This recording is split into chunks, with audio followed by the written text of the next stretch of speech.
Друзі, всім привіт! Сьогодні я готую неймовірну фаршировану щуку.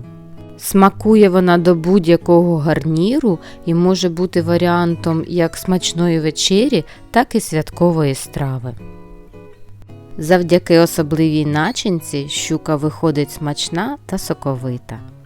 Все, що мені знадобилось, я також продублюю в описі до відео. Ось таку, друзі, класну щуку мені подарував мій кум, за що я йому дуже-дуже вдячна. Зараз я з неї зніму луску і розрізати не буду. Зябра і очі витягну потім. Надріз я робитиму зі сторони черевця, але не до кінця. Дійшовши до хребтової кістки, я її обережно перероблю ножем і зупинюсь. Далі я обережно ножицями виріжу зябра. Вони теж колючі, тому що щука хижак, тож будьте обережні, та витягну внутрішні органи, не пошкодивши саме черевце. Все, тепер обережно під шкірку, між м'ясом та шкіркою заганяю ніж і потім пальцем роблю таку кишеньку. Це робиться дуже просто, схоже на процес, як ви чистите від плівки телячу печінку. Ось так воно дуже легко, дуже просто все відділяється. Потім обережно, так би мовити, такою панчохою я знімаю шкірку, і коли дійду до плавця, я його відріжу ножицями. Ось в цьому місці я роблю надріз, щоб відділити шкірку, плавець та хребет, щоб іти далі. І далі продовжую знімати шкірку. І дійшовши до хвоста, теж перерізаю ножицями або ножем можна це зробити, хребтову кістку. Ось і все, друзі, готово, шкірка знята. Ось така вийшла чудова шкірка, яку дуже зручно буде начиняти. Тепер необхідно м'ясо відділити від кісточок, спочатку від хребтової кістки, а потім і дрібні потрібно повитягати. І коли філе відрізане, обережно ось так продивіться, прощупайте, щоб повитягати оті кісточки. Їх небагато, але це потрібно зробити. Хребетиком пригостимо котиків, а філе поріжемо на шматочки. Я не мелю на блендері чи м'ясорубці, мені подобається ось таке рублене філе. Тепер шматок білого хлібу або батону я звільню від скоринок та замочу в молоці. Молока мені вистачило всього 50 мл. Тепер цибулинку середнього розміру я поріжу на невеликі шматочки, як для засмажки.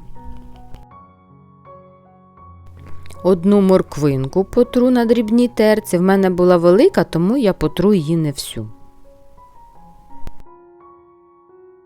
На розігріту сковорідку я додаю олію і відправляю нарізану цибульку. Підсмаживши цибульку до прозорості, я відправляю моркву натерту на дрібній терці. Моркву я буду смажити до м'якості.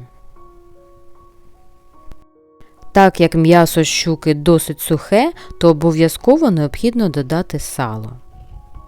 Не ігноруйте цей момент, сало додасть смаку та соковитості, він просто незамінний компонент. Можна сало перебити в блендері, але я це зробила в ступці. Тепер збираю фарш, в миску відправляю рибу. Далі додам хліб, замочений в молоці, затовчене сало. Мені затовчене більш смачніше, я не знаю, як вам. Засмажку туди ж відправляю всю повністю.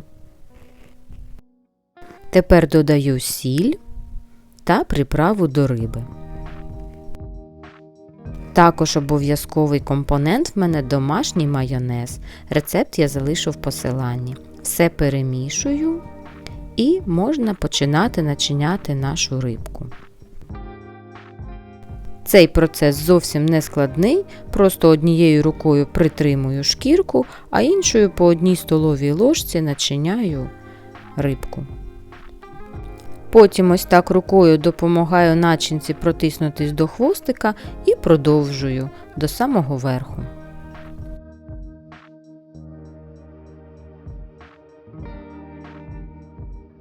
Коли все готово, я готую форму, в якій буду запікати, я її змащую олією.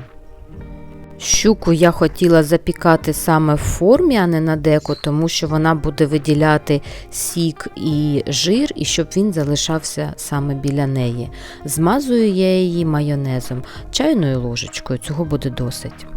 Тепер я її відправляю до духовки розігрітої на 200 градусів на 40 хвилин. Через 40 хвилин аромати просто нереальні, друзі, подивіться, яка вона гарна.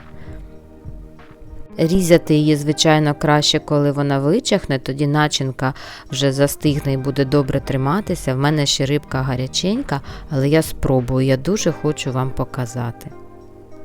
Ну, звичайно, якщо ви будете її готувати на святковий стіл, то вже краще дочекатися, коли вона вистигне, та викладати на тарілку. Ось така чудова рибка вийшла. Вона дуже смачна і соковита, з'їдається вона, друзі, просто за секунду. Тож я вам, друзі, рекомендую, приготуйте, скуштуйте, порадуйте своїх рідних та близьких. Смачного!